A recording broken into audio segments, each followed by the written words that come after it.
My name is Athulya Nair and I am doing here MBA in Marketing and HR from Hindustan Institute of Management and Computer Studies. So basically the very first thought about doing MBA from Hindustan comes to my mind while I was working. I realized people around me are going for salary hikes or they are getting promoted, and I was doing the same job for 1.5 years.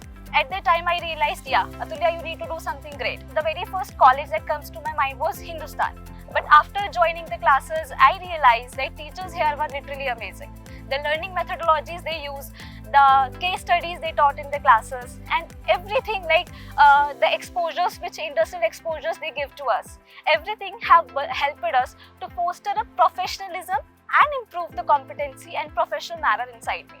So it's a huge opportunity for me to be a student of HIMCS and to come out of this institution as a great professional. I would like to thank all my faculties and the entire institution for helping me to upgroom myself and to upskill myself for the professional competencies here and making me capable and improving my calibers to do all the things.